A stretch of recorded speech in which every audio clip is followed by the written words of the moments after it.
दोस्तों आज हम प्रैक्टिस सेट 28 देखने जा रहे हैं।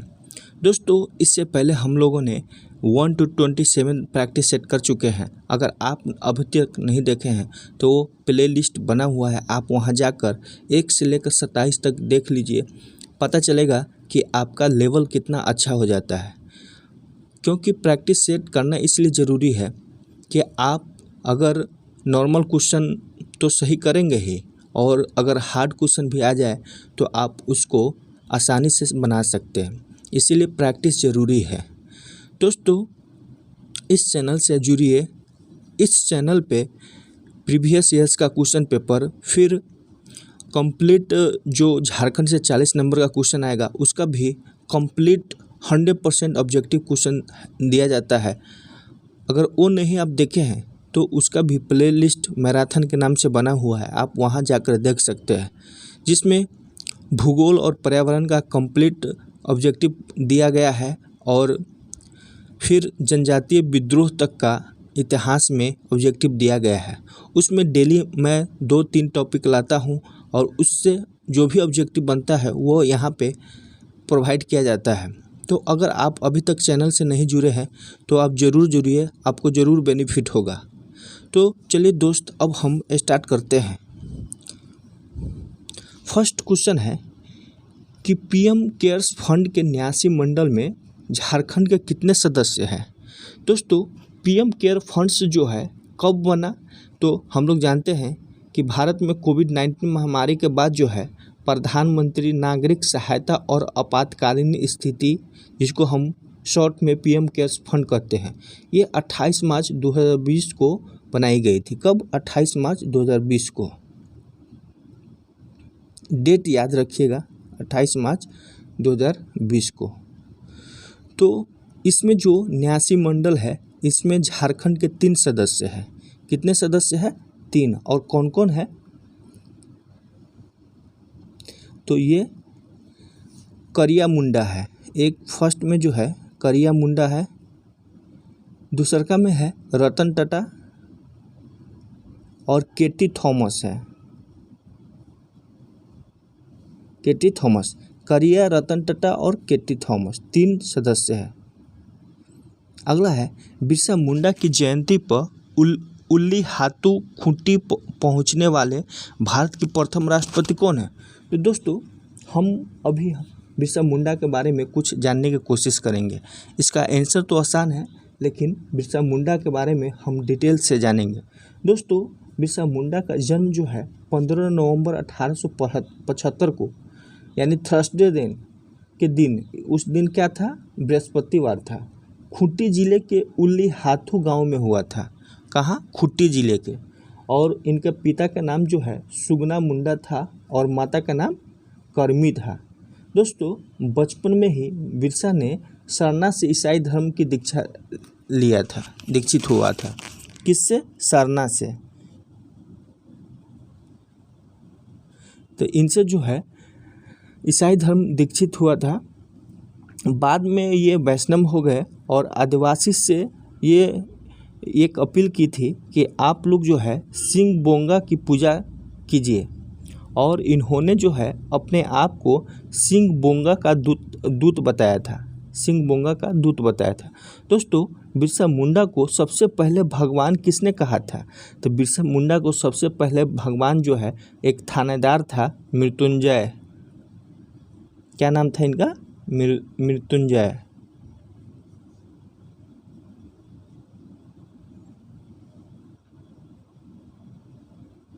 मृत्युंजय नाथलाल ने कहा था सबसे पहले।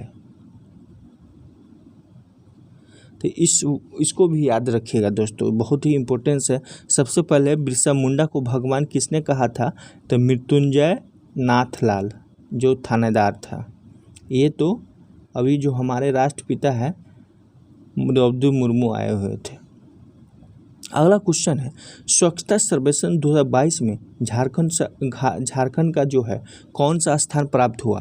तो दोस्तों 30 सितंबर 2022 को नई दिल्ली स्थित लाल कोटरा स्टेडियम में राष्ट्रपति द्रौपदी मुर्मू की उपस्थिति में ही केंद्रीय आवास एवं शहरी कार्य मंत्रालय हरदीप सिंह पुरी ने स्वच्छ सर्वेक्षण 2022 में झारखंड को 100% शहरी निकाय वाले राज्यों में देश के सेकेंड टॉप राज्य का सम्मान प्रदान किया। तो कैमा था, ये सेकेंड टॉप था। और दोस्तों यहाँ पे एक क्वेश्चन बनता है, स्वच्छता सर्वेक्षण कौन निकालता है? तो ये केंद्रीय आवास और शहरी कार्य मंत्री, केंद्रीय आवास और शहरी कार्य मंत्री निकाला था। तो इसको याद रखिएगा। राजमहल की पहाड़ियाँ किस जिले में है? दोस्तों राजमहल की पहाड़ियाँ जो है साहेबगंज जिले से दुमका जिले तक 150 से 300 मीटर की औसत ऊंचाई में फैली हुई है। साहेबगंज से दुमका जिला तक, और ऊंचाई कितना है? 150 से 300 मीटर। अगला है, झारखंड का कौन सा जिला छत्तीसगढ़ को स्पर्श करता है? दोस्तों ये हम लोग डिटेल से बात किए भी हैं। अगर आप वो वीडियो नहीं देखे हैं, जैसे झारखंड का परिचय, बेसिक परिचय, उसमें बहुत ही अच्छा डिटेल से बात हुआ है। अगर आप नहीं देखे हैं तो आप जाकर देखिए। तो दोस्तों झारखंड से जो है झारखंड के 4 जिला जो है छत्तीसगढ़ को स्पर्श करता है। कौन कौन है? लातेहार है, गढ़वा है, गुमला है और सिमडेगा है। लातेहार, गढ़वा, गुमला और सिमडेगा। दोस्तों गढ़वा जिला जो है यूपी को भी स्पर्श करता है और बिहार को भी। तो ये 3 राज्य को स्पर्श करता है गढ़वा जिला। इसमें कौन हो जाएगा? तो ये इसमें ए फर्स्ट दिया है लातेहार। तो लातेहार, गढ़वा, गुमला और सिमडेगा छत्तीसगढ़ को स्पर्श करता है। अगला क्वेश्चन है, झारखंड की कौन एकमात्र ऐसी नदी है जो बरसाती नहीं है? दोस्तों सोन जो है झारखंड की एकमात्र ऐसी नदी है जो बरसाती नहीं है। झारखंड की अन्य नदियाँ बरसाती है क्योंकि इन नदियों में केवल बरसात के महीने में पानी भरता रहता है, जबकि गर्मी में सूख जाता है। तो सोन नदी जो है माने बरसाती नहीं है। अगला है, झारखंड में सर्वाधिक वर्षा किस मानसून के कारण होता है? तो दोस्तों झारखंड में ऐसे बोले तो जो दक्षिण पश्चिम मानसून है उनकी दोनों शाखा है, अरब सागर और बंगाल की खाड़ी से होता है।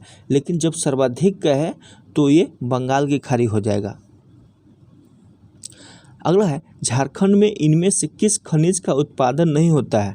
दोस्तों झारखंड में पेट्रोलियम का उत्पादन नहीं होता है।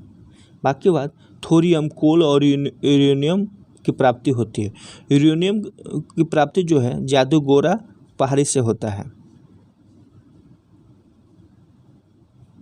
झारखंड सरकार की आधिकारिक वेबसाइट के मुताबिक सिंहभूम के किस क्षेत्र में हेमेटाइट का अधिकतम भंडार है? तो दोस्तों झारखंड सरकार की आधिकारिक वेबसाइट के मुताबिक जो है सिंहभूम के चिड़िया क्षेत्र जो है ये हेमेटाइट का अधिकतम भंडार है। यहाँ चिड़िया जो कहाँ है? पश्चिमी जिले में है। ये चिड़िया हो जाएगा। अगला क्वेश्चन है, सिंहभूम ट्रस्ट योजना नामक विख्यात 167 किलोमीटर के आकार के महत्वपूर्ण खनिजों का भंडार गृह निम्न में से किस परगना करता है? तो दोस्तों ये जो है उपयुक्त सभी हो जाएगा, क्योंकि ये जो है सिंहभूम ट्रस्ट योजना जो 167 किलोमीटर का है वो पूर्वी सिंहभूम, पश्चिमी सिंहभूम और सरायकेला खरसावा यानी कोल्हान जो क्षेत्र है उसमें ये भंडार है।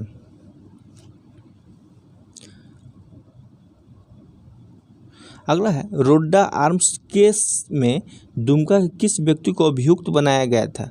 तो दोस्तों रोड्डा आर्म केस जो है कलकत्ता के रोड्डा एवं कंपनी की दुकान में माउजर पिस्तौल की चोरी से संबंधित मुकदमा है। किस पिस्तौल के? माउजर। तो माउजर पिस्तौल की चोरी से संबंधित है। किसके बीच? कलकत्ता के रोड्डा और कंपनी के दुकान के बीच। दोस्तों दुमका के 2 व्यक्ति प्रभु दयाल और वैद्यनाथ विश्वनाथ को अभियुक्त बनाया गया था इस केस में। तो ये ए और बी दोनों हो जाएगा। अगला है, निम्नलिखित में से किसने स्वयं को राजा घोषित किया और ब्रिटिश सरकार जमींदार को कर नहीं देने का आह्वान किया और साथ ही लोगों का तय किए किए कि उन्हें रसीद दिए गए तथा लगान की वसूली करना शुरू कर दिए। तो दोस्तों ये भागीरथ माझी है। दोस्तों इस क्वेश्चन को हम लोग डिटेल से देखेंगे। दोस्तों खरवार आंदोलन जो है संथाल परगना में भागीरथ माझी के नेतृत्व में 1874 में हुआ था। कब? 1874 में। और इन्होंने ही ये कर न देने का और अपना खुद सिस्टम बना लिए और रसीद भी दिए, लगान वसूली करना शुरू भी कर दिए थे। तो और ये आंदोलन कौन था? खरवार आंदोलन। दोस्तों आंदोलन के दौरान जो है स्वयं को बौसी गांव का राजा घोषित किया था। इस गांव को याद रखिएगा, किस गांव को स्वयं को राजा घोषित किया था? तो बौसी गांव का। दोस्तों हजारीबाग में इसी आंदोलन का नेतृत्व जो है दुब्बू बाबा किया था। कौन? दुब्बू बाबा। इसका नाम था दुब्बू बाबा। तो दुब्बू बाबा जो है हजारीबाग में नेतृत्व किया था। दोस्तों इसका दूसरा चरण जो है 1881 में दुविधा गोसाई के नेतृत्व में जनगणना के खिलाफ हुआ था। तो कह देगा कि दूसरा चरण जो है 1881 में किसके नेतृत्व में जनगणना के खिलाफ विद्रोह हुआ था? तो दुविधा गोसाई, उसका नाम था दुविधा गोसाई। तो दुविधा गोसाई के हुआ था। दोस्तों भागीरथ माझी आदिवासियों में बाबा के नाम से जाने जाते थे। किस नाम से? बाबा के नाम से। अगला है और दोस्तों बुद्धू भगत जो है, बुद्धू भगत किस आंदोलन का नेतृत्व कर रहे थे? तो 1832 में कोल विद्रोह या उसका अन्य नाम जो था उरांव विद्रोह का नेतृत्व जो है बुद्धू भगत कर रहे थे। ये सिद्धू कानू तो आप लोग पूरा डिटेल से जानते ही है। अगला है दोस्तों संथाल विद्रोह 1855 में होता है और इस विद्रोह का नारा था अपना देश और अपना राज्य। दोस्तों इस संथाल विद्रोह के बारे में हम लोग एक और डिटेल जानने की कोशिश करेंगे कि संथाल विद्रोह में एक बैठक हुई थी। उस विद्रोह में राजा, मंत्री, प्रशासक और सेनापति बनाया गया था। तो उसको याद रखिएगा। राजा जो है, राजा किसको बनाया गया? राजा सिद्धों को बनाया गया। और प्रशासक किसको बनाया गया? तो चांद को। प्रशासक जो है चांद था। और सेनापति? तो सेनापति भैरव था।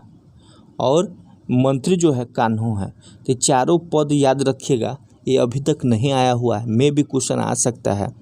और दोस्तों एक और चीज़ है, सिद्धू कान्हू का सिस्टर के नाम क्या था? तो फूलो और झानो था। क्या नाम था? फूलो और झानो।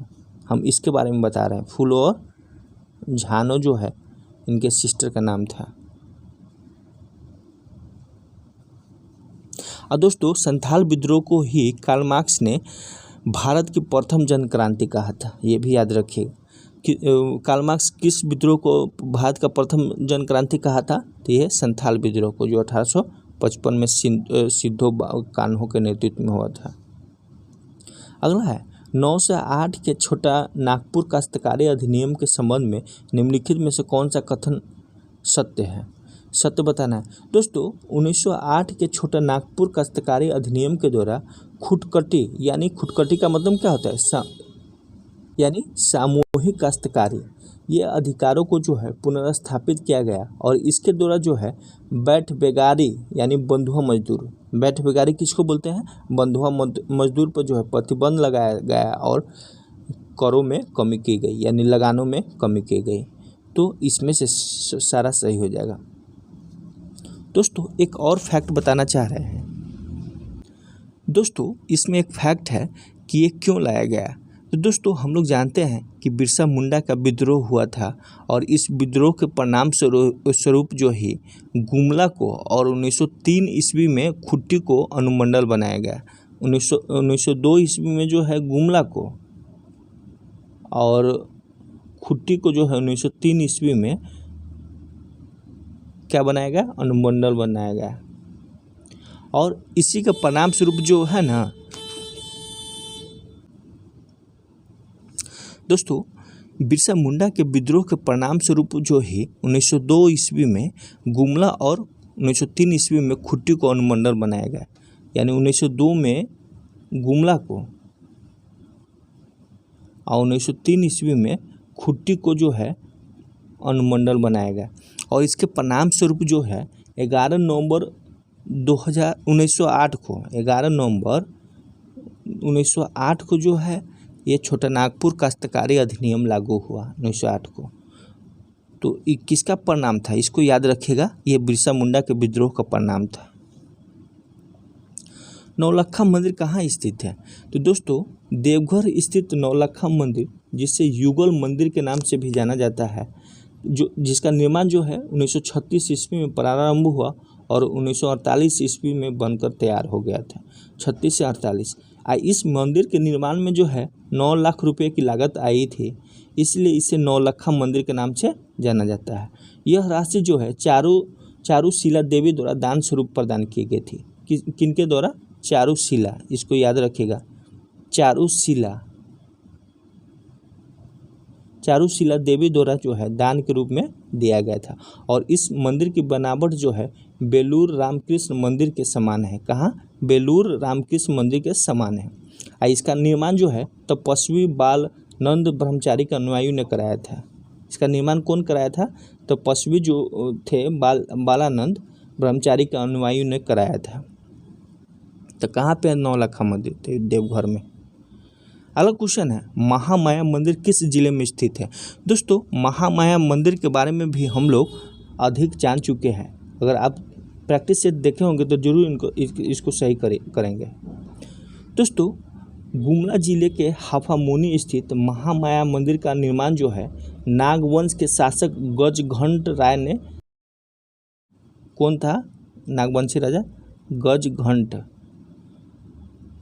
गजघंट राय ने 1908 ईस्वी में कराया। और इस मंदिर में माँ काली की प्रतिमा स्थापित है। और दोस्तों एक और इनके कार्यकाल में मंदिर बना था, तो जो गुमला में ही है और चैनपुर के निकट टांगीनाथ का प्रसिद्ध मंदिर है। टांगीनाथ, तो महामाया मंदिर और टांगीनाथ मंदिर जो है गजघंट राय के शासनकाल में बना था, गुमला जिला में ही। अगला है, झारखंड का कौन सा क्षेत्र देवघर क्रांति दल की कार्रवाइयों का केंद्र था? दोस्तों झारखंड में जो है क्रांतिकारी गतिविधियों का मुख्य केंद्र जो था संथाल परगना था। दोस्तों ये किस समय की बात हो रहा है? जब 1942 में भारत छोड़ो आंदोलन शुरू हुआ था, तो उस समय की बात हो रहा है, संथाल परगना। अगला है, अगला क्वेश्चन है, भारत छोड़ो आंदोलन के दौरान देवघर अनुमंडल के किस स्थान पर समानांतर शासन स्थापित किया गया था? तो दोस्तों समानांतर शासन जो है ये सरवन नामक स्थान पे किया गया था, सरवन नामक स्थान पे। दोस्तों भारत छोड़ो आंदोलन के दौरान जो है 26 अगस्त 1942 को देवघर में चली गोली से शहीद होने वाले व्यक्ति का नाम क्या है? तो अशरफी लाल था। क्या नाम था? अशरफी लाल।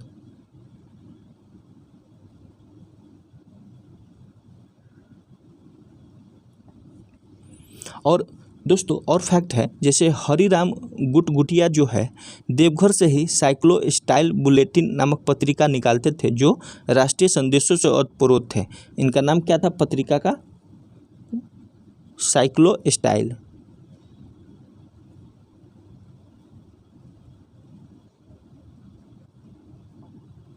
साइक्लो स्टाइल बुलेटिन ये पत्रिका था। कौन निकालता था? हरिराम गुटगुटिया। हरिराम गुटगुटिया को याद रखिएगा। अगला क्वेश्चन है 80 नंबर का कि 1857 के विद्रोह के दौरान जो है झारखंड में भाग लेने वाले किस अंग्रेज अधिकारी को विक्टोरिया क्रॉस से सम्मानित किया गया था? तो दोस्तों 1857 के विद्रोह के दौरान जो है झारखंड में भाग लेने वाले अंग्रेज अधिकारी लेडॉन्ट और सार्जेंट डायनन को जो है ये विक्टोरिया क्रॉस से सम्मानित किया गया था। तो उपयुक्त में से दोनों हो जाएगा। अगला है, झारखंड में खादी आंदोलन का अग्रदूत किसे माना जाता है? तो दोस्तों झारखंड में असहयोग आंदोलन के समय ही चरखा आंदोलन चलाया जा रहा था। चाईबासा, जमशेदपुर, दुमका, जामतारा, पाकुड़, देवघर, इन शहरों में जो है डिपो खोला गया और इस काम में जो है सर्वाधिक महत्वपूर्ण भूमिका सरला देवी की रही। तो इसका आंसर क्या हो जाएगा, सरला देवी। अगला क्वेश्चन है, निम्न में से कौन सा कथन असत्य है। तो असत्य कथन को बताना है। कुछ ए में है कि 1928 के जमशेदपुर मजदूर हड़ताल को समाप्त कराने में सुभाष चंद्र बोस की महत्वपूर्ण भूमिका रही। तो सही है। अखिल भारतीय ट्रेड यूनियन कांग्रेस का दिवस 1929 में झारिया में हुआ था। ये भी सही है। और इसका अध्यक्ष कौन था, जवाहरलाल नेहरू। इसको याद रखिएगा, पंडित जवाहरलाल नेहरू जो है 1929 में ट्रेड यूनियन कांग्रेस का जो अधिवेशन हुआ था, इसका अध्यक्ष पंडित जवाहरलाल नेहरू थे। और अगला है 1929 में झारिया में हुए अखिल भारतीय ट्रेड कांग्रेस का अधिवेशन मोतीलाल नेहरू अध्यक्ष। तो यही गलत हो जाएगा क्योंकि पंडित जवाहरलाल नेहरू अध्यक्ष थे। अगला है 1938 ईस्वी में अब्दुल बारी सिद्दीकी के नेतृत्व में टाटा वर्क्स यूनियन का गठन किया। तो ये सही है। तो गलत कौन होगा, ये, क्योंकि इनका अध्यक्ष जो है जवाहरलाल नेहरू थे। अब मिलाना है, कौन सा मिलन माने सुमेलित नहीं है। बाल किरण। दोस्तों बाल किरण जो है कविता संग्रह है और खोरठा भाषा में लिखा गया। तो इनका रचनाकार कौन है। तो दोस्तों उपेंद्र नाथ सिंह नहीं है, इनका रचनाकार जो है श्रीनिवास पानूरी है।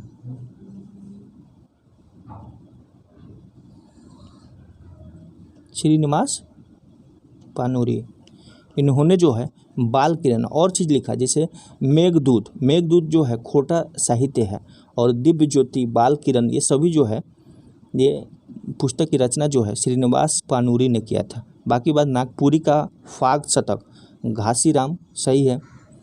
नल चरित्र दिग्पालराम देवधरिया, और श्रीनिवास पानूरी का जो है मातृभाषा में खोरठा पत्रिका भी है। तो ये सारा सही है। ये भी बाल किरण जो है ना, यही लिखा था श्रीनिवास पानूरी। अगला है, निम्न में से कौन सा पुस्तक नीलो उत्पल मृणाल की नहीं है। तो नीलो उत्पल मृणाल की जो है कोल रूल नहीं है, क्योंकि ये जो है लोको बोदरा की पुस्तक है।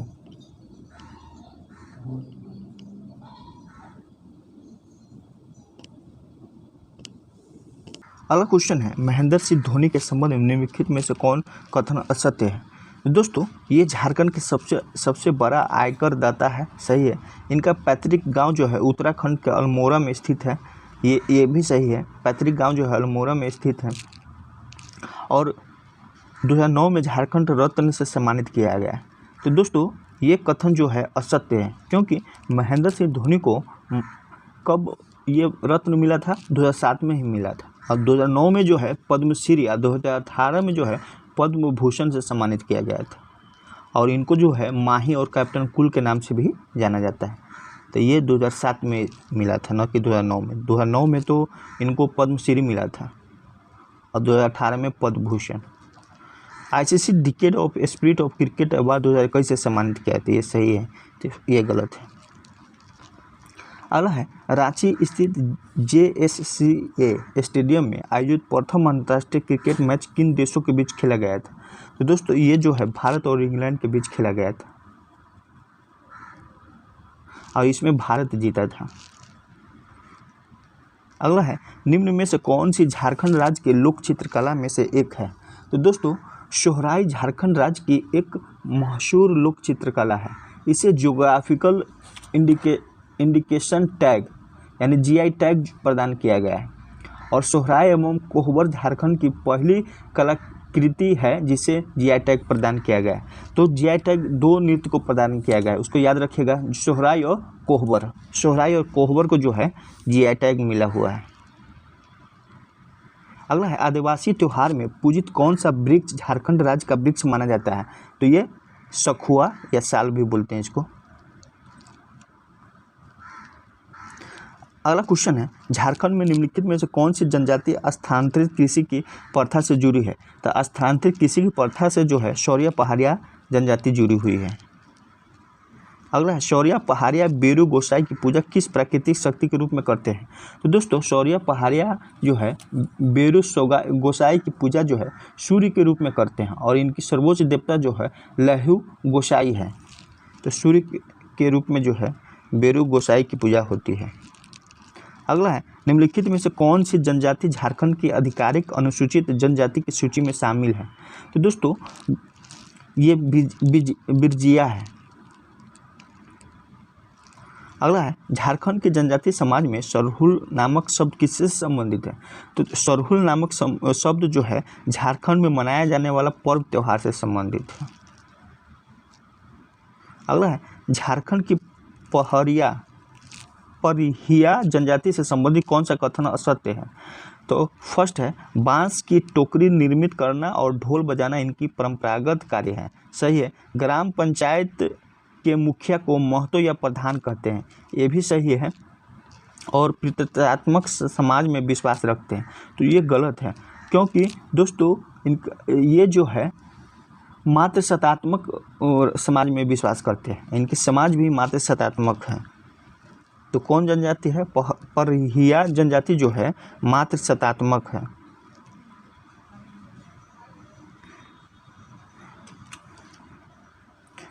अगला क्वेश्चन है, झारखंड के पूर्व मुख्यमंत्री रघुवर दास ने राज्य मंत्री के रूप में किस विभाग में कार्य किया जो 2005 में एनडीए सरकार के दौरान मुख्यमंत्री के रूप में अर्जुन मुंडा के अधीन विभाग बनाया गया? तो ये शहरी विकास मंत्री है। अगला, झारखंड में तीसरी बार किस वर्ष राष्ट्रपति शासन लागू हुआ? तीसरी बार, तो ये जनवरी 2013 से लेकर 12 जुलाई 2013 तक लागू हुआ। 18 जनवरी है डेट। मेसो परियोजना के अंतर्गत एक प्रखंड में कितनी जनजातीय आबादियाँ होनी चाहिए? तो दोस्तों मेसो परियोजना के अंतर्गत जो है एक प्रखंड में 50% जनजातीय आबादी होनी चाहिए, 50%। अगला क्वेश्चन है, आजीविका संवर्धन हुनर अभियान यानी आशा योजना के बारे में सत्य कथन को चुनना है। तो फर्स्ट है कि झारखंड आजीविका संवर्धन हुनर अभियान जो है यानी आशा झारखंड की महिलाओं और पुरुषों के सशक्तिकरण के लिए आरंभ किया गया और इस अभियान के माध्यम से महिलाओं को कृषि आधारित आजीविका, पशुपालन, वनों उपज और संग्रह उद्यमिता के स्थानीय संसाधनों से जुड़े स्वावलंबन प्रदान किए जाएंगे। तो दोस्तों ये, और अगला है 3 में, यह योजना हरिया दारू बेचने वाले महिलाओं के लिए चलाया जा रहा है। बजट में 600 करोड़ राजस्व का प्रावधान किया गया है। तो इसका जो है कौन कौन सही हो जाएगा? तो ये तो सही है, यह योजना जो है हरिया दारू बेचने वाली महिलाओं के लिए चलाया जा रहा है, ये सही है। और बजट में 600 करोड़ रुपया प्रावधान किया गया, ये भी सही है। और इस अभियान के माध्यम से महिलाओं को कृषि आधारित आजीविका, पशुपालन, वनोपज, ये भी सही है। तो 2, 3, 4 सही है, लेकिन झारखंड जो आशा है, आशा योजना, ये महिलाओं के लिए है, पुरुषों के सशक्तिकरण के लिए नहीं है।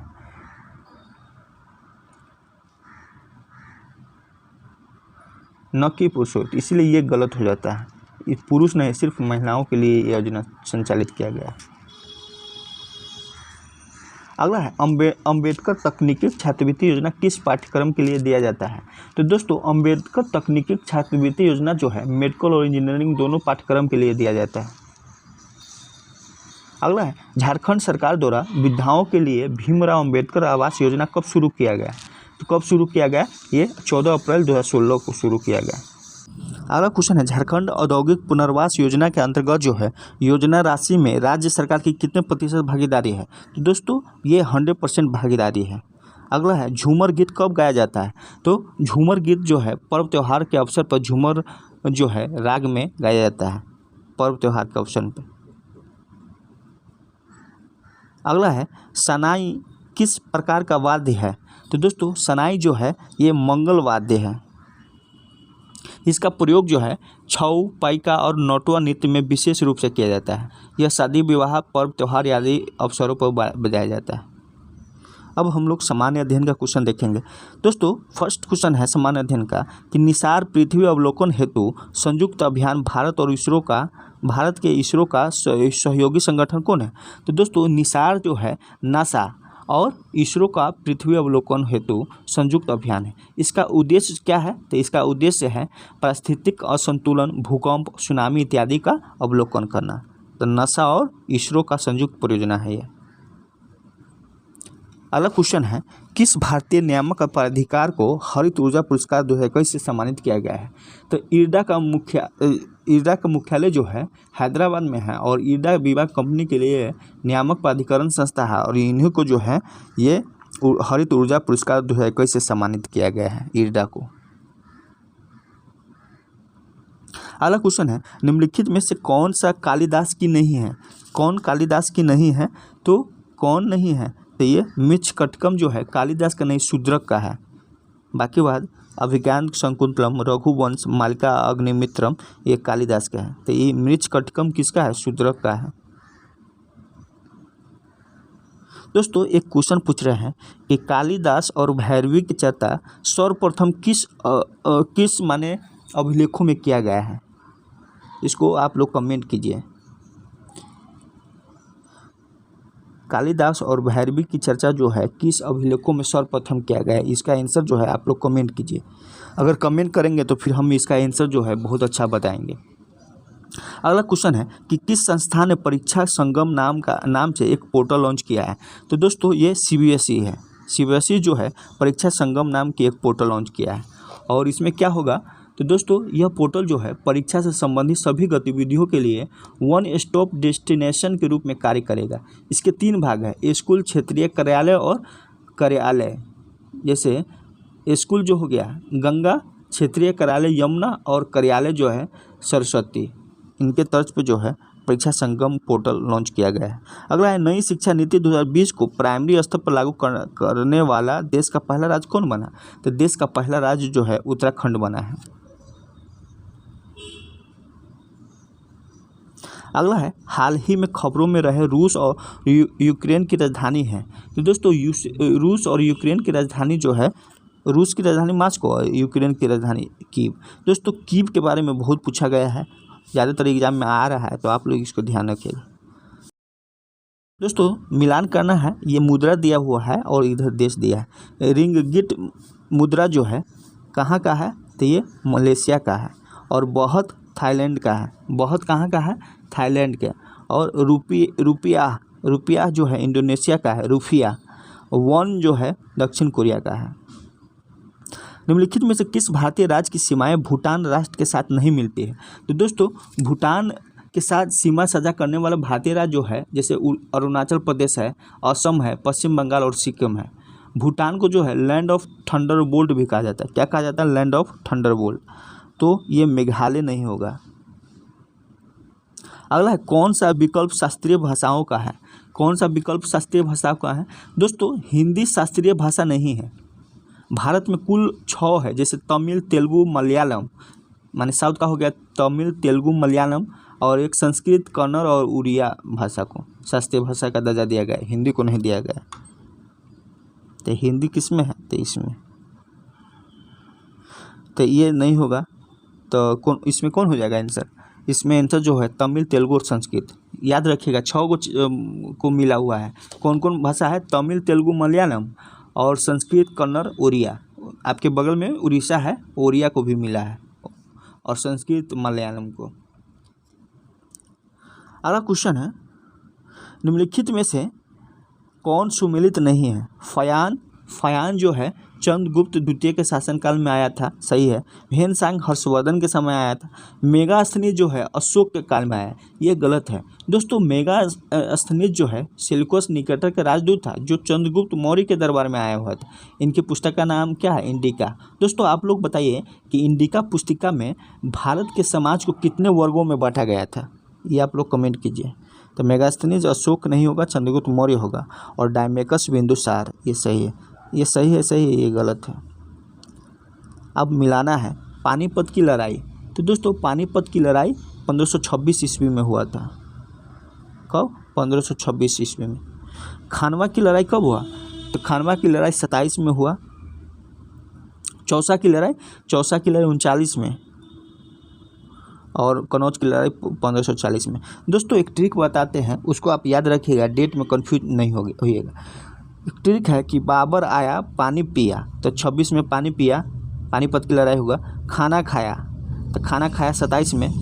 बाबर आया, पानी खाया, पानी पिया, खाना खाया, और फिर चाय पिया। चंदेरी का युद्ध 28 में होता है, और फिर घर चला गया था। घाघरा का युद्ध 29 में। निम्नलिखित को उनके संगठन के आधार पर क्रमवार माने सजाइए।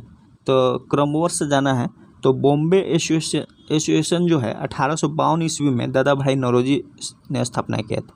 कब? 1852 ईस्वी में। और फिर इंडियन लीग जो है 1875 में। कब? 1875 में। किसने किया था? सीसी कुमार घोष। और इंडियन एसोसिएशन 1876 में। और इसको कौन किया था? तो सुरेंद्र नाथ बनर्जी और आनंद मोहन बोस। अब मद्रास महाजन सभा जो है 1884 में किसने किया था? तो ये बी राघवाचार्य और जी सुब्रमण्यम और पी आनंद चरलू ने किया था। दोस्तों, इंडियन एसोसिएशन को कांग्रेस के पूर्व एक संगठन माना जाता है जो कांग्रेस में विलय हो जाता है।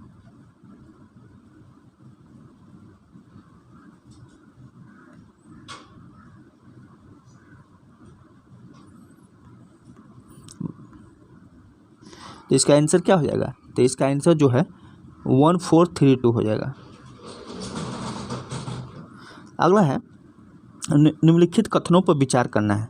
फर्स्ट है, भारतीय राष्ट्रीय कांग्रेस का प्रथम अधिवेशन कलकत्ता में हुआ। और विचार करके क्या करना है? सही कथन करना है।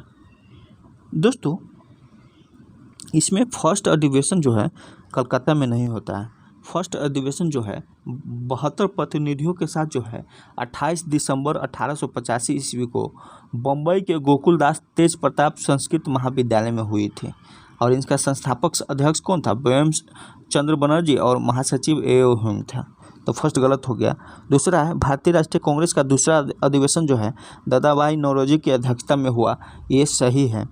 और भारतीय राष्ट्रीय कांग्रेस तथा मुस्लिम लीग दोनों ने लखनऊ में 1916 में अधिवेशन किया और लखनऊ समझौता संपन्न हुआ। तो ये सही है। दो तीन सही है, फर्स्ट गलत है। अगला क्वेश्चन है, भारत परिषद अधिनियम 1909 के से संबंधित निम्नलिखित में से क्या सही है? इसने पहली बार भारत के विभिन्न विधान परिषदों में भारतीयों के निर्वाचन का प्रावधान किया। तो सही है।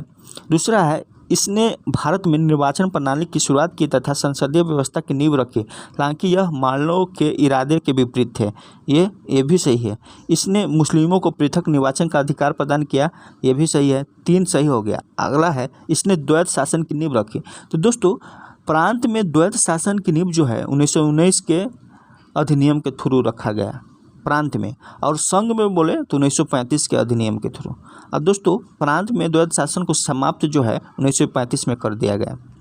अगला है, निम्न में से कौन सा मतदाता आयु घटाने से संबंधित संविधान संशोधन है? तो 61 है, जिसमें 21 वर्ष से घटाकर 18 वर्ष कर दिया। और कब? 1988 में। 1988 में जो है 21 से 18 कर दिया गया था। अब प्रभावी कब हुआ? हाँ, ये दोस्त क्वेश्चन जरूर बनता है प्रभावी के बारे में। 28 मार्च 1989 को प्रभावी हो गया। माने आया 1988 में, प्रभावी हुआ अगले साल 1989 में। पंचायती राज संस्थाओं को 29 कार्यों की सूची किस अनुच्छेद के तहत दी गई है? तो ये जो है अनुच्छेद 243 के जी के तहत दिया गया है 29 कार्य। अगला, अशोक मेहता समिति ने निम्नलिखित की सिफारिश की।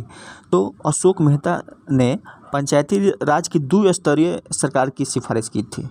द्विस्तरीय। दोस्तों, आप लोग कमेंट कीजिए कि पंचायती राज की त्रिस्तरीय सरकार किसने सुझाव दिया था? इसको आप लोग कमेंट कीजिए। और अशोक मेहता समिति गठन कब किया गया था? तो गठन जो है 1977 में किया गया। और अपना रिपोर्ट कब दिया? अगला साल 1978 में। अगला है, निम्नलिखित में से कौन सा संवैधानिक प्राधिकरण है? नीचे दिया गया है, उसको संवैधानिक प्राधिकरण बताना है कौन सा है। तो राज्य निर्वाचन आयोग, राज्य वित्त आयोग, जिला पंचायत और राज्य निर्वाचन अधिकारी। दोस्तों, राज्य निर्वाचन अधिकारी जो है संवैधानिक प्राधिकरण नहीं है, क्योंकि इसकी संविधान में चर्चा नहीं की गई है। इसीलिए 1, 2, 3 तो होगा, राज्य निर्वाचन, राज्य वित्त आयोग, जिला पंचायत, ये तीनों होगा, लेकिन राज्य निर्वाचन अधिकारी नहीं होगा। दोस्तों इसका आर्टिकल जरूर याद रखिएगा। राज्य निर्वाचन आयोग का आर्टिकल जो है 243 है और राज्य वित्त आयोग जो है 243 है। इसको याद रखिएगा, बहुत ही इम्पोर्टेंस है।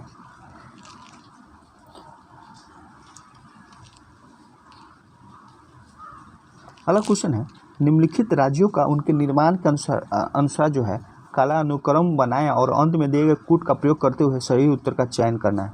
तो दोस्तों छत्तीसगढ़ जो है 1 नवंबर 2000 को बना था, 1 नवंबर 2000 को। और अरुणाचल प्रदेश 20 फरवरी 1987, तो 1987 इसको याद रखिए। और झारखंड, तो झारखंड हम लोग जानते हैं 15 नवंबर 2000 को। यहाँ 1 नवंबर है, ये 15 नवंबर को बना था। और सिक्किम जो है 16 मई 1975 को। तो सबसे पहले जो है कौन बना था 1975, सिक्किम। उसके बाद अरुणाचल प्रदेश, उसके बाद कौन, उसके बाद जो है छत्तीसगढ़, उसके बाद झारखंड। तो सबसे लास्ट में झारखंड बना है। तो झारखंड लास्ट में कौन है, तो ये हो जाएगा।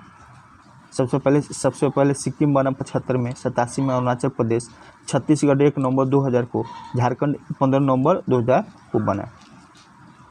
अगला है, भारत से विदेशों में बहुतायत में निर्यात की जाने वाली आम की कौन सी प्रजाति है। तो कौन सी प्रजाति है, ये अल्फांसो है, अल्फांसो। और इसका मुख्य उत्पादन राज्य कौन है, तो महाराष्ट्र है। अगला है, निम्नलिखित सूचकांकों में से कौन सा मानव विकास सूचकांक की गणना में सम्मिलित नहीं किया जाता है। तो कौन सा सम्मिलित नहीं किया जाता है, ये सामाजिक असमानता को नहीं सम्मिलित किया जाता है। बाकी बात जीवन प्रत्याशा, शिक्षा और प्रति व्यक्ति आय किया जाता है। अगला क्वेश्चन है, आयुष्मान भारत योजना के संदर्भ में निम्नलिखित में से कौन सा कथन सत्य है। तो सत्य को बताना है। फर्स्ट है, यह योजना प्रति व्यक्ति 5 लाख रुपये का मुफ्त आवास बीमा योजना है, सही है। इस योजना में होने वाला केंद्र और राज्यों की भागीदारी है 60-40 के अनुपात में, ये भी सही है। तो दोनों सही है, इसलिए इसमें दोनों सही होगा। और पूर्वोत्तर राज्य में जो है 90 और 10 की है, और इधर जो है 60-40 का है। अगला, निम्नलिखित में से कौन सा सुमेलित नहीं है। सुमेलित नहीं है तो प्रथम पंचवर्षीय योजना जो है हेराल्ड डोमर के मॉडल पे 1951 से 56 चला। दूसरी पंचवर्षीय योजना महानवोन्मेष मॉडल पे 56 से 61, और तीसरी 61 से 66 जो जॉन सैंडी और सुखमय यानी चक्रवर्ती मॉडल था। तो कौन गलत हो जाएगा, ये तीसरे गलत हो जाएगा। तीसरा जो है जॉन सैंडी और सुखमय चक्रवर्ती मॉडल के आधारित था, जॉन सैंडी और सुखमय चक्रवर्ती मॉडल। और चौथा है अशोक रुद्र मॉडल। चौथा जो है अशोक रुद्र मॉडल, ये चौथा का है अशोक रुद्र मॉडल। और पाँचवीं में जो है डीपी धर मॉडल है जो 74 से 79 चला। तो तीसरा गलत हो जाएगा। अगला है, निम्नलिखित में से कौन सा वैश्विक ताप वृद्धि का प्रभाव है। तो समुद्र जल तल का बढ़ना, हिमनद की पिघलना, बीमारियों को फैलना और परवाल भित्ति का विरंजन होना, ये सभी है, चारों हो जाएगा। अगला है, मिलाना है, विश्व पर्यावरण दिवस 5 जून को मनाया जाता है। विश्व वानिकी दिवस जो है 21 मार्च को मनाया जाता है।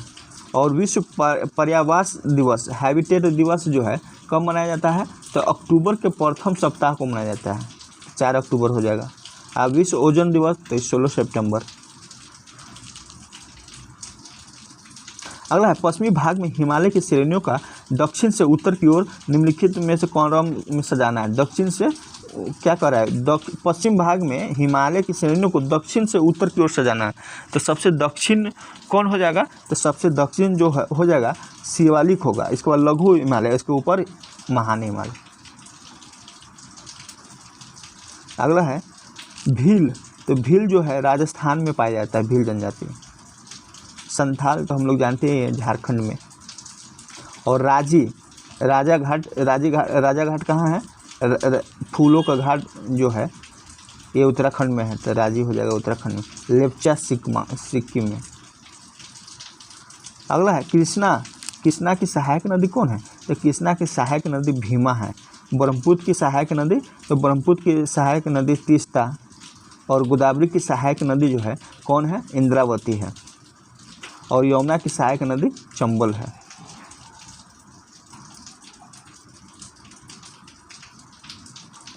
अब भाखड़ा नागल, भाखड़ा परियोजना जो है कहाँ पे स्थित है सतलज पे। हीराकुंड महानदी पे है। और इडुक्की परियोजना कहाँ पे है, पेरियार नदी पे। नागार्जुन सागर कृष्णा नदी पे। अगला, किस राज्य में सौर ऊर्जा के विकास की सर्वाधिक क्षमता है? तो सौर ऊर्जा की विकास की सर्वाधिक क्षमता जो है ये राजस्थान में है। अब हम लोग साइंस का क्वेश्चन देखते हैं। एमीटर से क्या नापते हैं? तो धारा, करंट। हाइग्रोमीटर से सापेक्ष आर्द्रता।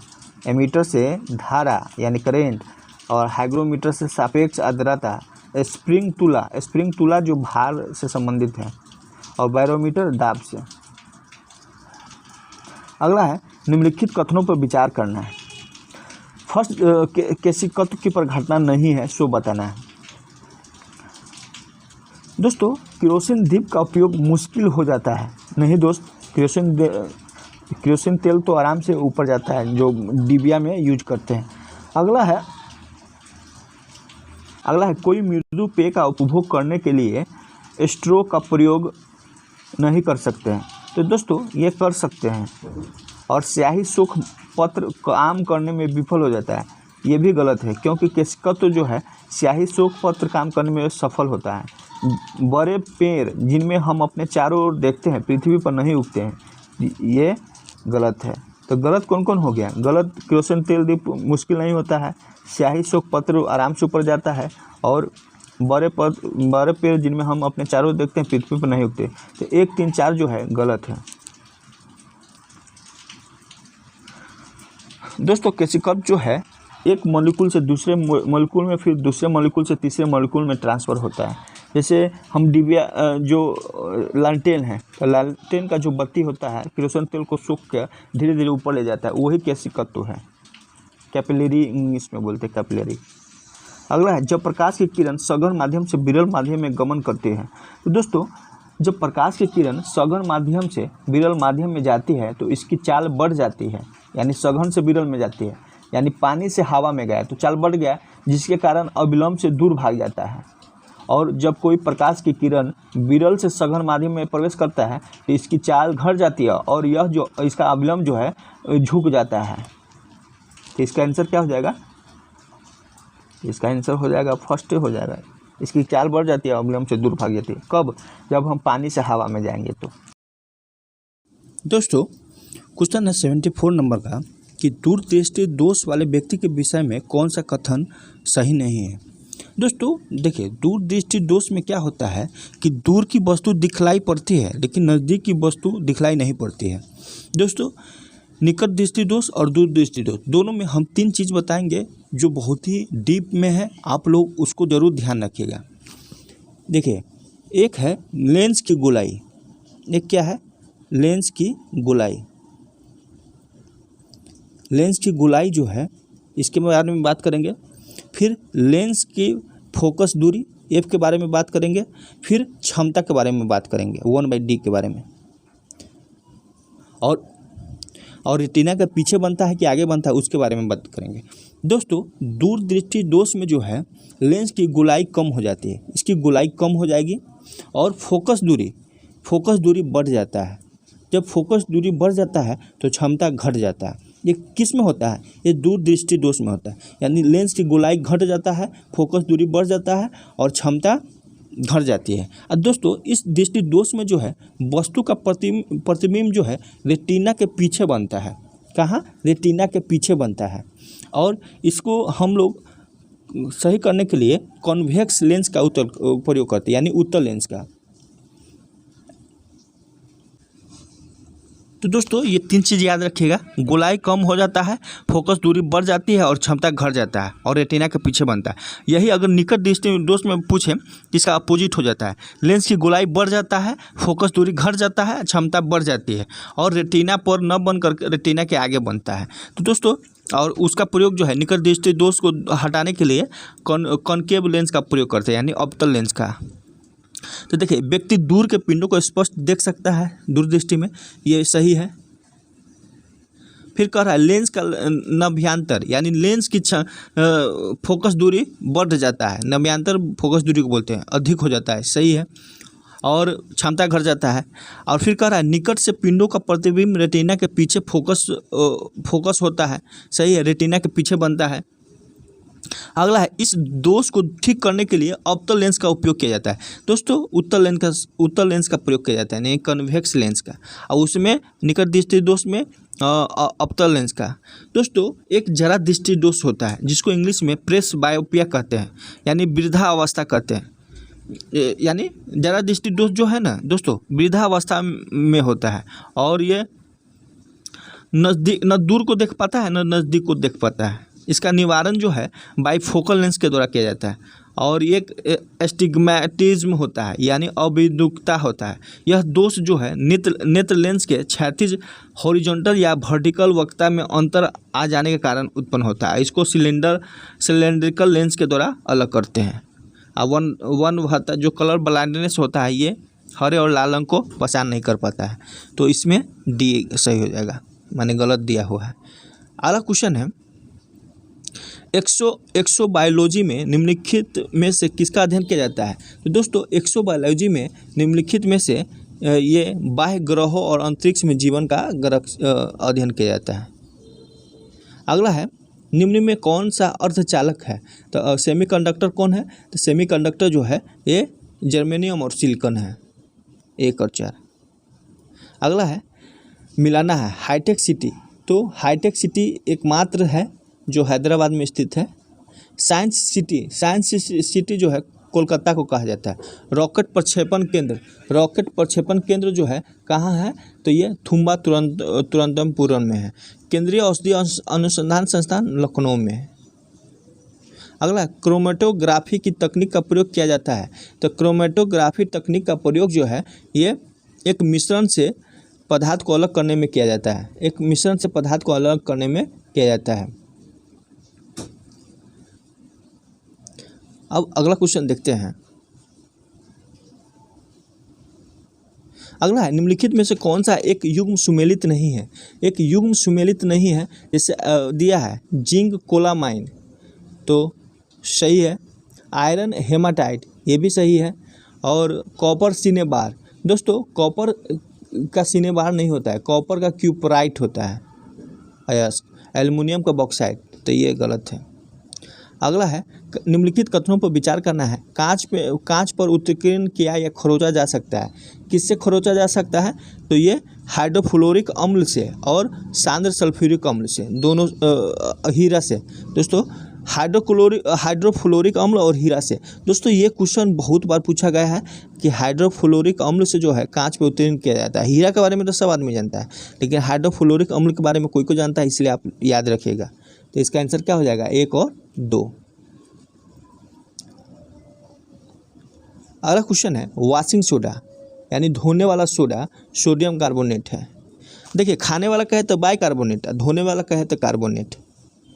तो सोडियम कार्बोनेट जो है वॉशिंग सोडा है। कास्टिक सोडा जो है क्या है, सोडियम हाइड्रोक्साइड है, ये NaOH है।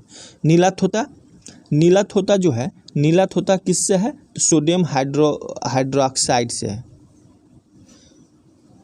दोस्तों नीला थोता जो है किससे है, नीला थोता जो है ये कॉपर सल्फेट से है।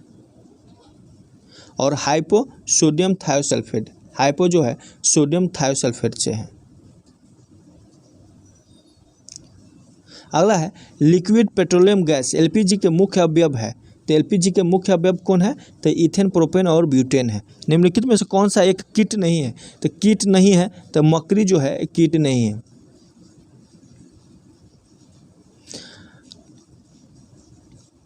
दोस्तों ये किस वर्ग में आता है मकड़ी, तो अरेकनेडा में आता है, अरेकनेडा।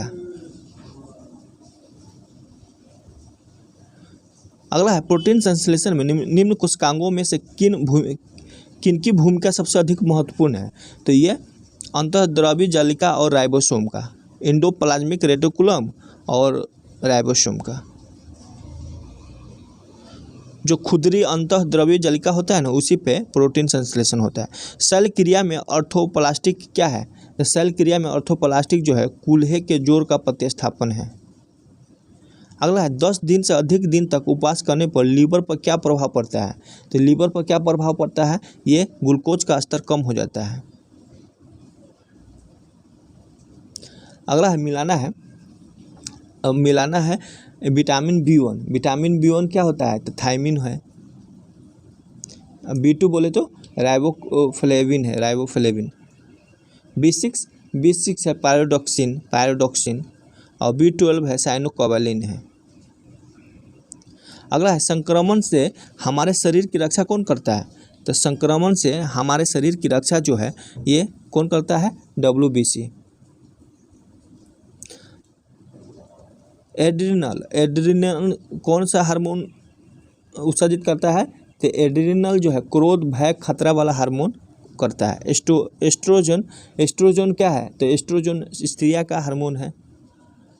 इंसुलिन जो है ये ग्लूकोज है। और फेरोमोन जो है गंध के बोध से साथी को आकर्षित करना। अगला है पोलियो की टीके की खोज किसने की थी। तो पोलियो के टीके की खोज जो है ये जोनास साल्क ने किया था। किसने, जोनास साल्क ने। और कब किया था, 1952 में।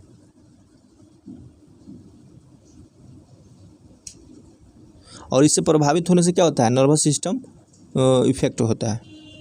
अब हम लोग देखते हैं मैथ का क्वेश्चन है कि 1000 और 3000 के बीच ऐसी कितनी संख्या है जो 7 से पूर्णतः विभाजित है। सबसे ऑथेंटिक तरीका है कि 1000 से ऊपर जो है एक संख्या लीजिए जो 7 से कट जाए, तो 1000 1 हो जाएगा। तो फर्स्ट टर्म ये हो गया। और लास्ट टर्म जो है 3000 से नीचे लीजिए, तो 3000 से नीचे जो है 2996 TN हो जाएगा लास्ट टर्म। हम लोग जानते हैं कि TN का फॉर्मूला क्या होता है, तो TN का फॉर्मूला होता है A + n - 1 × 2। तो 1001 फर्स्ट टर्म हो गया। तो TN बराबर आप लिखिए, TN बराबर जो होता है A + n - 1 × D, और D यहाँ 7 हो जाएगा। TN कितना है, 2996 है, 2996। फर्स्ट टर्म क्या है, 1001 बराबर बटे 7 कर देंगे n - 1। तो 2996 में 1000 से 1001 घटाएंगे तो 1995 आएगा। तो 1995 बटे 7 n - 1 है तो प्लस हो जाएगा, बराबर n हो जाएगा। तो ये 285 मतलब फिर कटेगा, और 285 + 1 क्या होता है, 286। अब देखिए इसमें जो है HCF निकालना है। तो जब भी भिन्न वाला आए तो नीचे वाला को LCM निकालेंगे, ऊपर वाला को HCF। 9 81 117 189 का LCM निकालेंगे तो 73 71 होता है। और 2 16 32 24 का HCF निकालेंगे तो 2 हो जाएगा। तो ये हो जाएगा।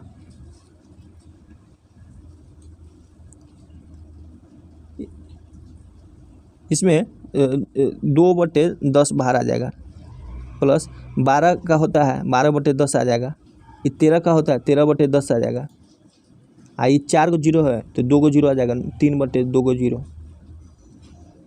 तो सबको सॉल्व कीजिए, सॉल्व करने के बाद जो है 0.2 हो जाएगा, 1.2 होगा तो 1.4 और 1.3 तो 2.7 0.0 तो 2.73 हो जाएगा। cot A + B × cot A - B बराबर 1।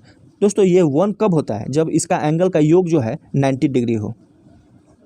तो A + B + A - B बराबर 90 डिग्री। और ये माइनस कट जाएगा, माइनस प्लस।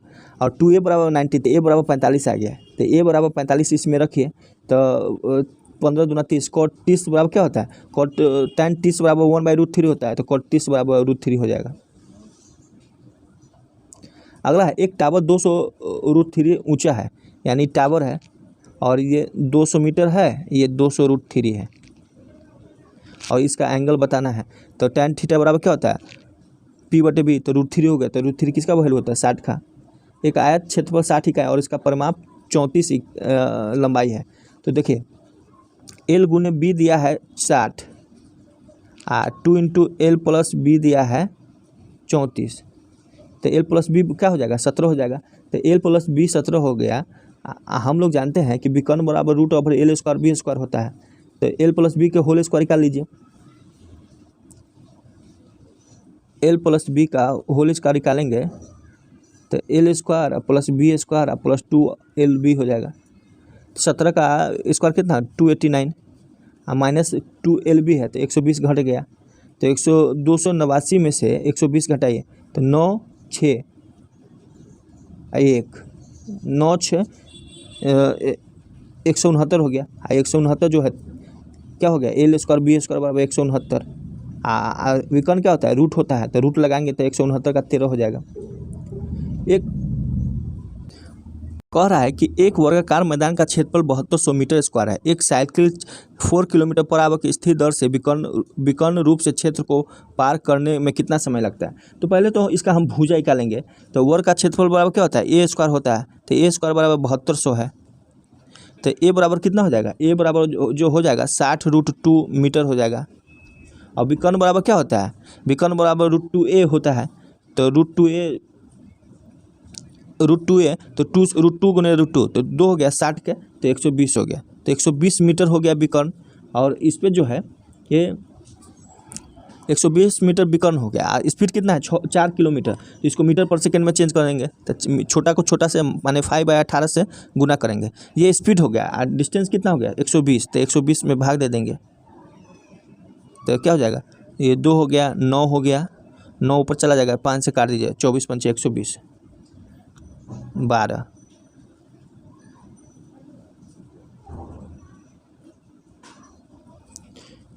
तो 108 सेकेंड हो गया, 12 नामा 108। तो 108 सेकेंड कितना होता है मिनट में, अगर चेंज करेंगे तो 60 से भाग दे देंगे, 9/5 हो जाएगा, 9/5 मिनट हो जाएगा। अगला क्वेश्चन दिया हुआ है कि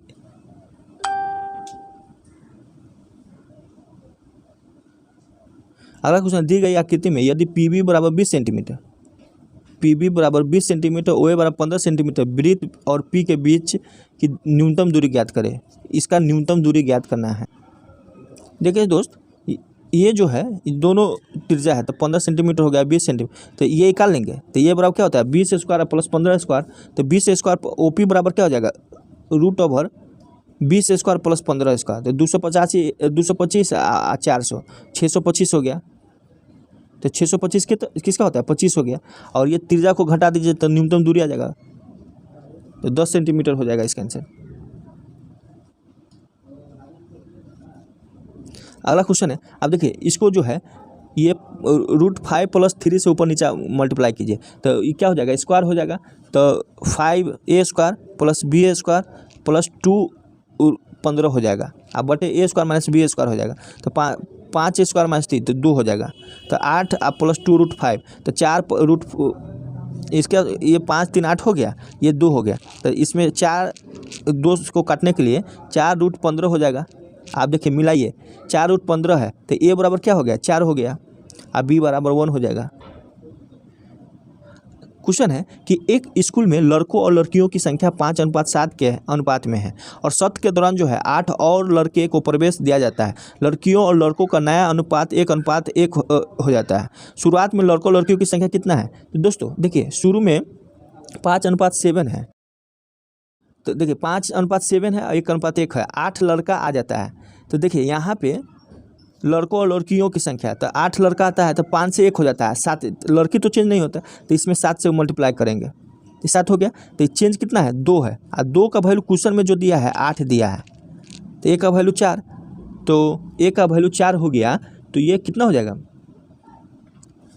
a का वैल्यू 4 है और क्वेश्चन में दिया पूछ रहा है शुरुआती में लड़कों और लड़कियों की संख्या के बीच का अंतर, तो 2 अंतर है, तो 2 का वैल्यू 8 आ गया, तो यही हो गया। दोस्तों एक बार और समझा देते हैं अगर आप नहीं समझे होंगे तो। देखिए शुरू में लड़का और लड़कियों का अनुपात कितना है 5:7 है, और बाद में 1:1 हो जाता है। कब क्यों हो जाता है, क्योंकि 8 को लड़का ऐड होता है, 8 को लड़का ऐड होता है, तो लड़का में ना चेंज होगा, लड़की में थोड़ी चेंज होगा। तो लड़की का अनुपात 1 कैसे हो जाएगा, तो इसको 7 बनाने के लिए 7 से गुना करेंगे। अब देखिए ये 7 हो गया, बराबर है, लड़की बराबर होना चाहिए। अब देखिए लड़का में 5 से 7 हो गया, तो 2 बढ़ा है, लेकिन क्वेश्चन के अनुसार 8 बढ़ा है, तो 2 का वैल्यू क्या है 8 है। अंतर पूछ रहा है वर्तमान में, तो 5 और 7 का अंतर कितना 2 है, और 2 का वैल्यू भी आ गया, तो 8 आंसर हो गया। x का 10%, y का 15% है, ये इजी क्वेश्चन है। 10/100 कीजिए, 100 कीजिए, ये कट जाएगा, 5 दूना 10 और 5 तिया 15, तो x/y जो है 3/2 हो जाएगा, इसी आंसर। अगला, प्रत्येक संख्या 26, 44, 56 और 104 में से क्या घटाया जाना चाहिए ताकि शेष अनुपात हो। तो मान लीजिए हम x घटा रहे हैं, तो 26 में से x घटाइए, अब बटे 44 में से x घटाइए, अब अनुपात में है तो 56 माइनस एक्स 104 माइनस एक्स। यहाँ से x का वैल्यू निकालेंगे, काहे कि एक ही है, तो x का वैल्यू जब निकालेंगे तो 8 आएगा। अगला क्वेश्चन है, कमल एक कार्य को 14 दिन में पूरा कर सकता है, विमल कमल से 40% अधिक कुशल है। तो देखिए यहाँ कुशल दिया है तो 40 को फ्रैक्शन में चेंज कीजिए, 2/5 हो गया। तो देखिए कह रहा है कि विमल जो है कमल से 40% अधिक कुशल है। विमल जो है कमल से 40% अधिक, तो कमल का 5 होगा तो विमल का कितना हो जाएगा, 7 हो जाएगा। तो कमल कितने दिन में बना देता है, 14 दिन में, तो 14×5 70 काम करेगा। तो विमल को कितना टाइम लगेगा, तो 70/7 यानी 10 दिन टाइम लगेगा। जो इफिशियंसी दिया है ना उसके अनुसार काम कीजिए। 2/5 है तो विमल 5 है, अधिक है तो 7 हो गया। कमल एक कार्य को 14 दिन में कर सकता है तो एक दिन में 7 काम करता है, तो टोटल काम 14×7 98 कमल कह रहा है। तो देखिए दोस्त, विमल कमल से 40% अधिक है, तो विमल जो है 7 हो जाएगा और कमल 5 होगा, तब ना इस 40% अधिक होगा। कमल जो है 14 दिन में करता है, टोटल काम कितना होगा, 5 × 14। ये विमल कितने दिन में करेगा, तो 7 से भाग दे देंगे, 7 × 14 यानी 10 दिन हो जाएगा। ए बी की तुलना में केवल 40% कुशल है और सी ए बी की तुलना में 50% कुशल है। यदि सी अकेले कार्य को 30 दिनों में पूरा करता है तो ए बी सी मिलकर कार्य को कितने दिन में करेगा। देखिए दोस्त, यहाँ पे ए बी की तुलना में ए बी और सी देखिए तो कह रहा है ए बी की तुलना में केवल 40% अधिक है। तो मान लीजिए बी 100 है, 40% कुशल है, तो बी 100 है तो ये 40 हो जाएगा। और कह रहा है सी जो है ए और बी की तुलना में, तो ए और बी कितना हो जाएगा, 140 हो जाएगा। तो 140 का 50% है तो ये 70 हो जाएगा, 70 हो जाएगा। फिर कह रहा है सी अकेले कार्य को 30 दिनों में पूरा करता है, सी अकेले कार्य को 30 दिनों में पूरा करता है। तो यहाँ से कुल वर्क निकाल लेंगे, तो कुल वर्क जो हो जाएगा 70 × 30 हो जाएगा। टोटल काम तो यही हो जाएगा। आप कह रहा है कि ए बी और सी मिलकर करेगा, तो ए 40 कर रहा है, बी 100 कर रहा है, 70 कर रहा है, तो 210 हो जाएगा। तीनों को जोड़ेंगे तो भाग दीजिए, 70 21 10, तो 10 दिन में पूरा कर लेगा। एक ट्रेन 600 मीटर और 200 मीटर दो लंबे पुलों को क्रमशः 80 सेकेंड और 40 सेकेंड में पार करती है, ट्रेन की लंबाई कितना होगा। देखिए दोस्त, यहाँ 2 पुल है और दोनों का टाइम दिया है, तो स्पीड तो सेम ही होगा। तो मान लीजिए ट्रेन का लंबाई जो है x है, तो x/80 time equal to 200 + x, train का लंबाई बटे 40। स्पीड तो सेम ही होगा, तो 40 × 80, अब 200 क्रॉस कीजिए, 400 + 2x, इधर 600 + x है, तो 400 में से 200 600 में से 400 घटाइए तो 200, और 2x में से x गया तो x क्या हो जाएगा, 200 मीटर हो जाएगा। कह रहा है एक कक्षा में लड़कियों और लड़कों का अनुपात 13:12 है, तो कक्षा में लड़कियों का प्रतिशत कितना है। तो लड़कियों का प्रतिशत बोल रहा है, तो यहाँ लड़कियों कितना है, 13 है, टोटल कितना है, 12 × 24 25 है, और × 100 तो 52% हो जाएगा। अगला है, टोनी 6,50,000 रुपये की कुल लागत पर 2 कार ए और बी खरीदता है। वह कार ए को 20% लाभ पर और बी को 25% की हानि पर बेचता है और दोनों कारों के लिए समान विक्रय मूल्य प्राप्त करता है। कार ए और बी का क्रय मूल्य कितना है। कह रहा है कि दोनों के लिए समान, इसको ध्यान रखिए, दोनों कारों के लिए समान विक्रय मूल्य प्राप्त करता है। तो मान लीजिए ए जो है एक्स कार 100 रुपया का है, तो ए × 120/100 हो जाएगा। आप 6.5 लाख में से एक्स को घटा दीजिए, 6.5 लाख में से एक्स को घटाकर हानि पर बेचता है 25%, तो 75/100 हो जाएगा। तो 100 से 100 कट जाएगा, यहाँ से एक्स का मान निकालना है। तो एक्स का मान जो निकलेगा वो क्या हो जाएगा, एक्स का मान जो निकलेगा ये 2,50,000 निकलेगा। ये जब ए का निकल गया तो दूसरा 4 लाख हो जाएगा, तो 2,50,000 4 लाख। अगला है 60,000 रुपये में से कुछ राशि को 6% प्रति वर्ष की दर से उधार दिया गया और शेष को 4% प्रति वर्ष पर दिया जाता है। यदि 60,000 रुपये की राशि 5 साल में प्राप्त कुल साधारण ब्याज इतना है, तो राशि ज्ञात कीजिए जो 6% वार्षिक दर पे है। दोस्तों, इसको जो है हम लोग एलिगेशन मेथड से बनाएंगे, बहुत ही अच्छा ट्रिक है। आप लोग समझ जाएंगे तो आप जरूर कहिएगा कि रियल में अच्छा है। देखिए 6% पर वार्षिक दर लगाता है और 4% पर कितने साल के लिए, तो 5 साल के लिए। तो 5 साल के लिए 6% पर तो 30 हो जाएगा और 4% पर 5 साल के लिए 20 हो जाएगा। दोस्तों, यहाँ पे 60,000 में 1,600 इसको रुपये इंटरेस्ट मिलता है, तो इसका भी परसेंटेज निकालेंगे तो 1,600/7,000 × 100 तो 2 जीरो से 2 जीरो, 1 जीरो से 1 जीरो, तो 160/7 है। अब इसमें एलिगेशन लगा लीजिए, तो 7 नीचे है तो हम गुना कर देंगे, तो 7 3 210 हो जाएगा, आज 7 दूना 14, 140 हो जाएगा। तो 160 में से 140 गया तो कितना हो गया, 20 हो गया। 210 में से 160 गया तो 50 हो गया। ये 2:5 में जो है राशि लगाया गया और टोटल 7,000 है, तो 7 का वैल्यू 7,000, तो 1 का वैल्यू 1, तो 2 ये जो है ये 2,000 हो जाएगा, ये 5,000 हो जाएगा। तो इसका आंसर क्या पूछ रहा है, पूछ रहा है कि 6% वार्षिक होता है, 6% पर 2,000 हो जाएगा। अगला है 2 साल में समान ब्याज दर पर 24,000 रुपये की मूल राशि पर चक्रवृद्धि ब्याज और साधारण ब्याज के अंतर क्या हो जाएगा। चक्रवृद्धि और साधारण ब्याज का अंतर बताना है। तो दोस्तों इसमें अंतर नहीं दिया है, अंतर होना चाहिए, अंतर जो है 60 दिया है, तब रेट निकालना पड़ेगा। तो दोस्तों अंतर 60 है, तो 60 बराबर क्या हो जाएगा, फॉर्मूला होता है R²/100 का स्क्वायर गुने P, यानी 24,000। तो 4 गो जीरो है, तो 3 गो जीरो यहाँ से कट जाएगा, तो 1 जीरो बच जाएगा यहाँ, तो 1 जीरो बच जाएगा, 24 है, तो 5 अब 12, 12 5 60, तो 5% हो जाएगा इसका आंसर। अगला 21 प्रक्षेपणों का माध्य 42 है, तो 21 गुने 42 कीजिए, 21 गुने 42, 21 गुने 42 हो गया, तो कितना हो जाएगा, 21 गुने 42 882 हो गया। फिर कह रहा है 11 प्रक्षेपणों का माध्य 50 है, तो 11 गुने 50 कीजिए, 11 गुने 50 कितना हो जाएगा, 550, और 11 प्रक्षेपण का माध्य 35 है, अगला 11 का, तो 11 गुने 35 कीजिए, कितना हो जाएगा, 385 हो जाएगा। आप कह रहा है 11वां का क्या होगा, तो इस दोनों को जोड़ दीजिए, 882 में से 882 घटा दीजिए, तो 550 और 385, 5 3 800 और 900, 935 हो गया। 935 में से 882 घटाएंगे तो 35 18 कितना हो जाता है, 53, तो 53 आंसर हो जाएगा। अब जो है रीजनिंग देखते हैं दोस्तों, थोड़ा सा टाइम लग रहा है, आज थोड़ा डिस्कशन अधिक हुआ है। पीतल और तांबा है, तो उसी प्रकार क्या है, टंका और टीन है।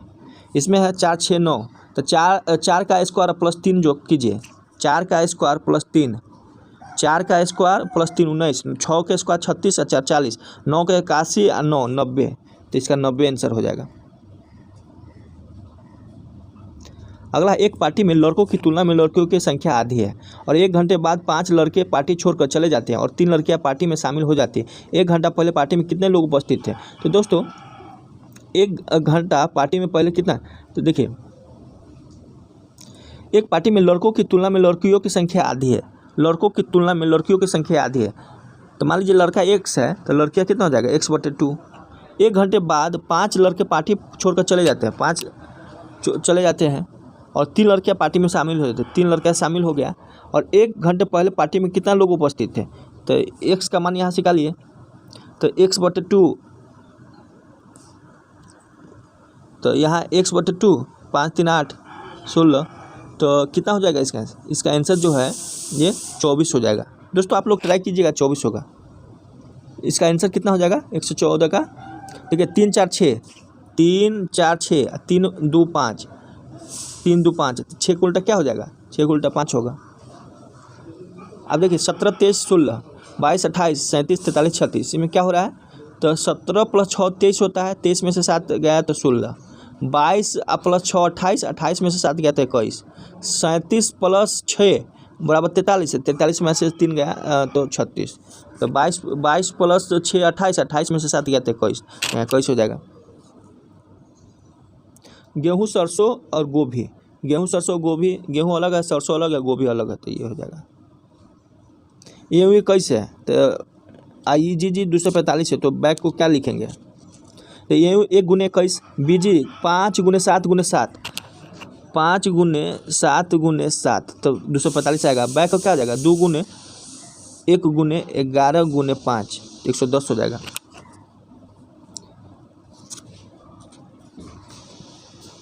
अब आगे देखिए, ये +1 बढ़ रहा है, OPQRS, तो यस हो जाएगा। इसमें 2 बढ़ रहा है, BDFHJ, SJ, और लास्ट में 3 बढ़ रहा है, तो क्यों होता है, SJQ।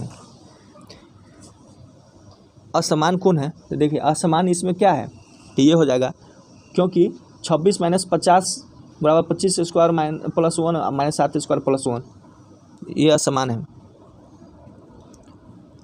इसमें क्या हो जाएगा, तो इसमें जो है, इसमें सभी का संख्या का योग जो है ना 14 है। तो कौन सा संख्या इसमें जो है 14 है? 7 4 11 2 13 1 14 ये है। असमान क्या है? ये हो जाएगा समान। कुछ कार्ड पोस्ट कार्ड है, कुछ कार्ड पोस्ट कार्ड है और कुछ कार्ड जो है लिफाफे है, सभी लिफाफे कॉपियाँ है। तो निष्कर्षण में क्या होगा? निष्कर्षण क्या दिया है? कुछ कॉपियाँ लिफाफे हैं, कुछ पोस्ट कार्ड कॉपियाँ हैं, कुछ कार्ड कॉपियाँ है। तो केवल 1 और 3 निष्कर्षण होगा। आप लोग बनाइएगा तब ठीक रहेगा।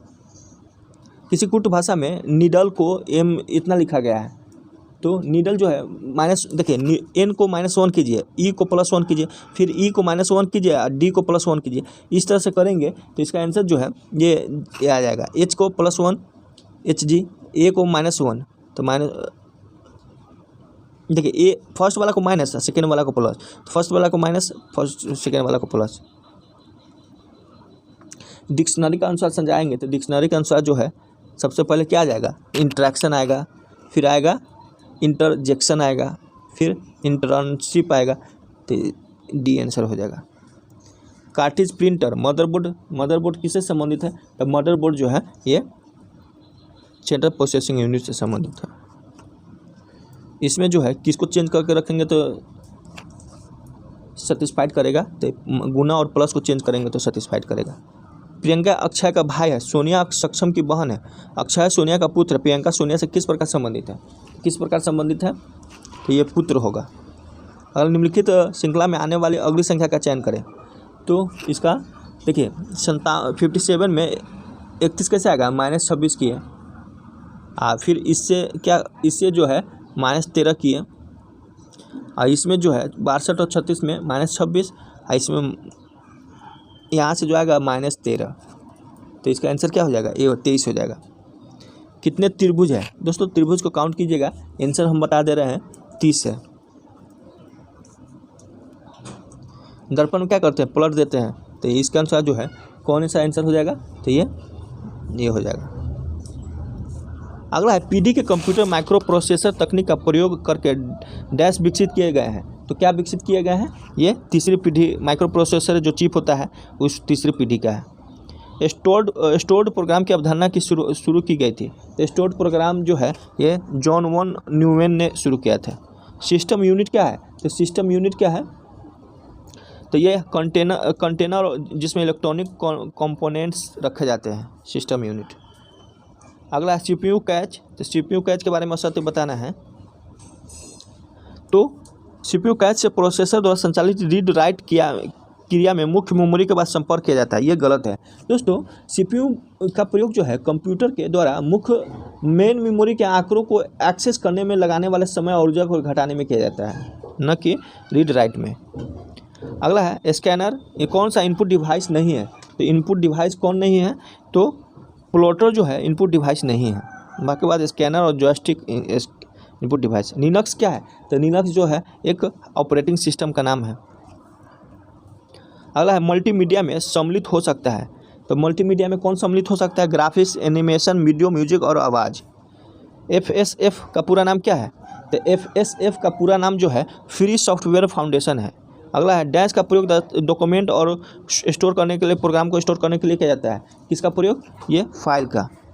Software cost estimation model Kokomo का पूर्ण है। कोकोमो का पूर्ण रूप क्या है? तो ये कंस्ट्रक्टिव कॉस्ट मॉडल है।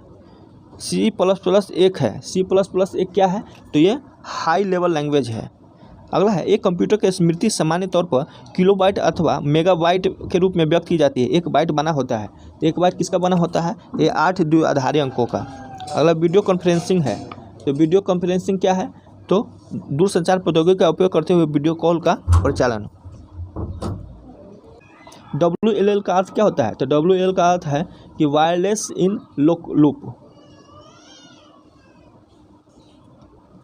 Local loop. अगला कौन सी संरचना मेनी टू मेनी संबंध को इंगित करता है? कौन सी संरचना? तो ये नेटवर्क स्ट्रक्चर। अगला है निम्न में कौन सा कथन सही है? तो सही को बताना है। दोस्तों इंटरनेट पर रिमोट लॉगिंग के लिए टेलनेट का उपयोग किया जाता है, सही है। इंटरनेट से जुड़े कंप्यूटर आईपी पता होता है, दोनों सही है। अगला ईमेल अटैचमेंट क्या है? तो ईमेल अटैचमेंट जो है ये दूसरे प्रोग्राम का एक अलग डॉक्यूमेंट है जो ईमेल मैसेज के साथ भेजा जाता है। कौन सा कथन गलत है? गलत कथन को बताना है।